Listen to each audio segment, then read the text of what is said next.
এক গ্রামে এক কাবাড়িওয়ালা থাকতো। ও রোজ সকালে নিজের গাড়ি নিয়ে বেরোতো আর গ্রামে ঘুরে ঘুরে আবর্জনা সংগ্রহ করত। তা বেচে যা পয়সা পেত সেটা দিয়ে নিজের রোজকার জীবন কাটাতো। কাবাড়িওয়ালা, কাবাড়িওয়ালা, আবর্জনা বেচো, জিরে, টফি, চূরন, নোনতা নাও, আবর্জনা বেচো, ইঁদুর কম করো নিজের নিজের ঘর থেকে। কাবাড়িওয়ালা। রত্না কাবাড়িওয়ালার আওয়াজ শোনে তো তাকে আওয়াজ দিয়ে ডাকে, আরে ওই কাবাড়িওয়ালা, একটু দাঁড়াও তো, লোহা কত করে নিচ্ছ? 12 টাকা কিলো। এত সস্তা লোহা কবে থেকে আসতে লাগলো? ঠিক দাম বলো। 13 টাকা দিয়ে দেবো 1 কিলোর। দেওয়ার আছে তো বলো, সময় নষ্ট করো না আমার। বেশি দর বাড়াচ্ছ, দাঁড়াও এখানেই আসছি এক্ষুনি। রত্না ভেতরে যায় আর পুরনো আবর্জনা নিয়ে আসে। ও ওইখানে পেছনের উঠানে সে একটা পুরনো বাক্স দেখতে পায়। দেখতে ভালো ছিল কিন্তু পুরনো হওয়ার কারণে ওতে জং পড়া থাকে। এটা কোন বাক্স? বেচে দি, ফালতুতে ঘরে এত আবর্জনা জমে যায়।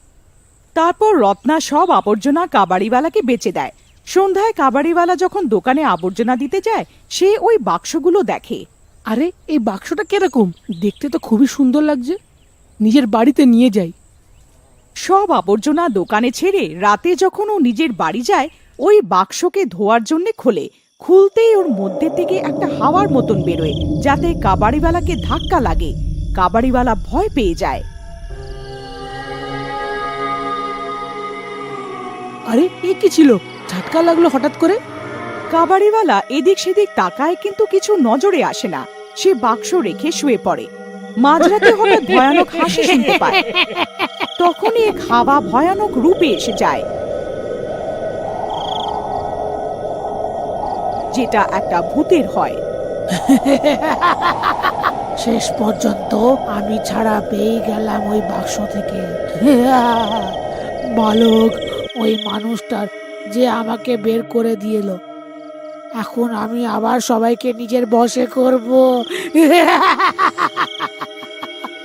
তারপর ভূত কাবাড়িওয়ালাকে শুতে দেখে। এটাই ঠিক হবে, এখন এই হবে যে আমাকে আমার লক্ষ্য অবধি পৌঁছাবে। আর সেই ভূত কাবাড়িওয়ালার শরীরে ঢুকতে থাকে।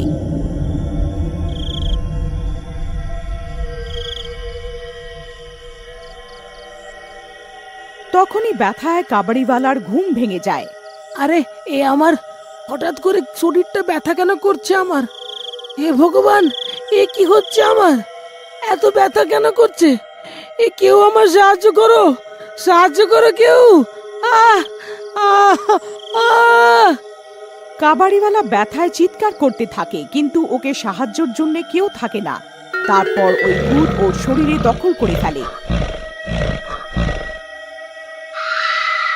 তারপরে সকালে ভুতুড়ে কাবাড়িওয়ালা আবর্জনা বেচতে বেরোলো। আজ তার ব্যবহার আলাদা ছিল, ভারী আওয়াজ, লাল চোখ, ভয়ানক দেখতে। আবর্জনা দিয়ে দাও কাবাড়িওয়ালা, কাবাড়িওয়ালা। একটা গ্রামের লোক বাইরে বেরিয়ে আসে। আরে ও কাবাড়িওয়ালা, দাঁড়া তো একটু। ভুতুড়ে কাবাড়িওয়ালা ওর দিকে ঘুরে তাকায় আর মনে মনে বলে, হ্যাঁ, বাইরে তো বেরো, আজকের পর তুই কাবাড়িওয়ালাকে ডাকতেই পারবি না। দিনের দুপুরে বাইরে কেউ থাকে না আর সুরেশ ঘরের আবর্জনা নিয়ে বেচতে আসে। এই নে, একটু মেপে বলতো কত টাকার আবর্জনা হয়েছে। কাবাড়িওয়ালা সুযোগ বুঝেই সুরেশের গলা টিপতে থাকে আর ওকে হাওয়াতে উঠিয়ে দেয়। আরে এই কাবাড়ি, এই ছাড় আমাকে কাবাড়ি, এই ভূত ধরেছে নাকি তোকে? এই এই এই এই ছাড় আমাকে, নিচে নামা আমাকে। আজ তুই বাঁচবি না, আজ তুই আমার হাতে মরবি।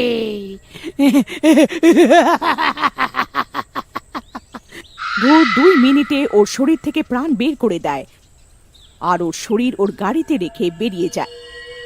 আবর্জনা দিয়ে দাও কাবাড়িওয়ালা, কাবাড়িওয়ালা। ঘরে পৌঁছে ও সুরেশের মাংস ভালো করে খায়।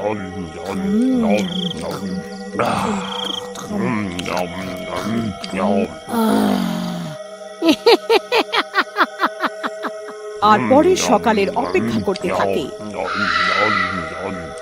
এরম ভাবে ভুতুড়ে কাবাড়িওয়ালা রোজ বেরোতো। আবর্জনা দিয়ে দাও কাবাড়িওয়ালা, কাবাড়িওয়ালা। আর কারণ না কারো শিকার করত। ওর দিনগুলো আনন্দই পার হচ্ছিল। আরে বাহ, এ ভালো। আগে আমার রূপে আমাকে সবাই চিনে ফেলতো, এখন কাবাড়িওয়ালার রূপে কেউ সন্দেহই করতে পারে না। এই কাবাড়িওয়ালার রূপে ভূত। আর শিকারও ভালোভাবে পেয়ে যায়। এরকম ভাবে শিকার রোজ পেয়ে যায়। আর কিছুদিনের মধ্যে গ্রাম খালি হয়ে যাবে। আর পুরো গ্রামে আমারই রাজত্ব হবে। তারপর আমি এখানে ভূতশালা বানাবো, যেখানে আলাদা আলাদা প্রান্তের থেকে ভূত আসবে। ওখান থেকে পাশ দিয়ে গ্রামের লোক পার হচ্ছিল। সে কাবাড়িওয়ালার আওয়াজ শুনতে পায়। এই কাবাড়িওয়ালার কি হলো আবার? এ তো একলাই থাকে, একলাই নিজের সাথে কথা বলছে। মনে হয় পাগল হয়ে গেছে, বোধহয় ঘুমের ঘরে কথা বলছে। তখনই তার নজর জানলার ভেতরে পড়ে।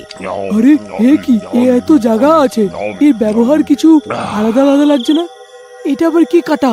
কাটা ছেঁড়া অর্ধেক খাওয়া লাশ দেখে ওর অবস্থা খারাপ হয়ে যায়।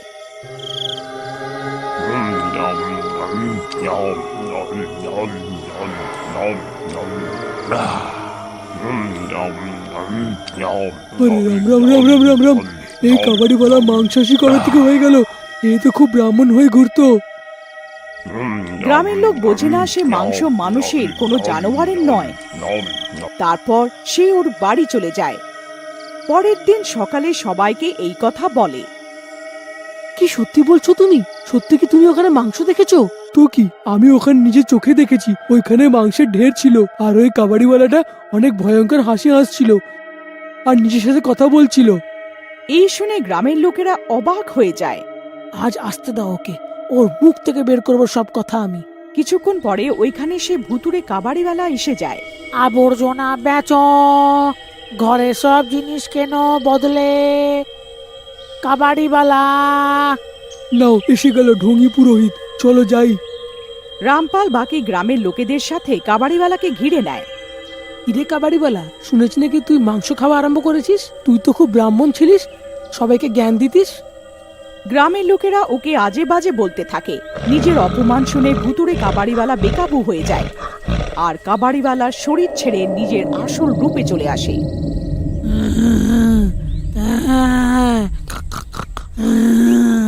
কেন, তোর কি অসুবিধে? আমি মাংস খাই বা মানুষদের জ্যান্ত চিবিয়ে খাই? ভূতকে দেখে সবার মাথা ঘুরে যায়। ভূত, পালাও পালাও, এ তো কাবাড়ি নয়, ভূত বেরোলো, পালাও, কেউ বাঁচাও, বাঁচাও কেউ। কেউ বেঁচে যেতে পারবে না এখান থেকে। ভূত সবাইকে নিজের শক্তি দিয়ে আটকে রাখে। সবাই পালানোর চেষ্টা করে, কিন্তু কেউ ওই গণ্ডির থেকে পালাতে পারে না। ক্ষমা করে দাও আমাদের, আমাদের যেতে দাও। আমরা জানতাম না তুমি ভূত হয়ে গেছো, না হলে কি আমার মাথা খারাপ হয়ে গেছিল যে তোমার সাথে পাঙ্গা নিতাম? যেতে দাও আমাদের, ক্ষমা করে দাও। ভূত এক এক করে মারতে শুরু করে। তখনই ওইদিকে কাবাড়িওয়ালার জ্ঞান ফিরে আসে। কাবাড়িওয়ালা দেখে তো সে মন্ত্র পড়তে থাকে। এই ভূত, যদি আমি সেদিন জেগে থাকতাম তাহলে তুই এই আতঙ্ক ছড়াতে পারতিস না। এদের সবাইকে মারার আগে তোকে একটা সৎ ব্রাহ্মণের সাথে লড়াই করতে হবে। হ্যাঁ, আচ্ছা। ভূত এই শুনে রেগে যায় আর কাবাড়িওয়ালার দিকে এগোতে থাকে। তখনই রত্না ওইখানে দৌড়ে আসে আর এক বাক্সে ধূপকাঠি জ্বালিয়ে আনে। ওই ধোঁয়ায় ভূতের শক্তি কমে যায় আর ওই কাবাড়ি ওকে ওই বাক্সে আটকে দেয়।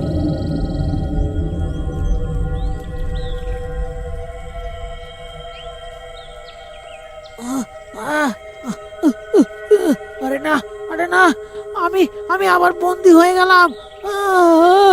আমাকে বন্দি করে নিল, কিন্তু আমি আবার আসবো, আমি আসবো, আমি আবার আসবো।